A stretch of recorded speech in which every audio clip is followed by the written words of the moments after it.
വയനാടിന്റെ ചുരമിറങ്ങി തലസ്ഥാനത്തെത്തിയ പണിയ നൃത്തം ഒരു ജനതയുടെ ആത്മാവിഷ്കാരത്തിന്റെ സംസ്കാരത്തിന്റെ അടയാളപ്പെടുത്തൽ.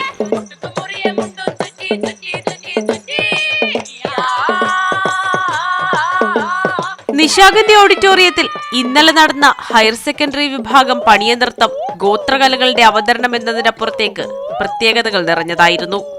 കാരണം ദൈവരും സഞ്ജനയും ദേവനന്ദയും.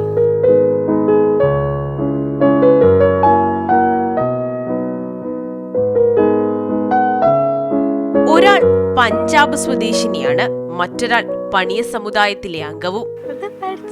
എല്ലാരും പാടുമ്പോൾ എൻജോയ് ചെയ്തു. പിന്നെ എനിക്കൊന്നും പറയാനില്ല. നമ്മള് അൺഫോർഗറ്റബിൾ മൂമെന്റ്സാ. പഞ്ചാബ് ലുധിയാനയില് അമ്മ പണിയെടുക്കാൻ വേണ്ടി വന്നത് അവിടെ. ഭയങ്കര സന്തോഷം. ഒന്ന് ഞങ്ങളെ വിഭാഗത്തിലുള്ള മോള്, ഒന്ന് നമ്മളെ പഞ്ചാബി കുട്ടി. ഭയങ്കര സന്തോഷം. ഭാഷയിലും സംസ്കാരത്തിലും വൈവിധ്യങ്ങളും വൈജാത്യങ്ങളുമുള്ള ഇവർ നൽകുന്നത് കലയ്ക്ക് അതിർവരമ്പുകളില്ല എന്ന സന്ദേശം കൂടിയാണ്. ഓരോ വിഭാഗത്തിന്റെയും ആത്മാവിഷ്കാരത്തിന്റെ കൂടി ഭാഗമാണ് ഇത്തരം കലാരൂപങ്ങൾ. വ്യത്യസ്തത നിറഞ്ഞ മനുഷ്യർ അവ വേദിയിലേക്ക് എത്തിക്കുമ്പോൾ ഇത്തരം കലാരൂപങ്ങളുടെ മനോഹാരിത ഇരട്ടിയാകുകയാണ്.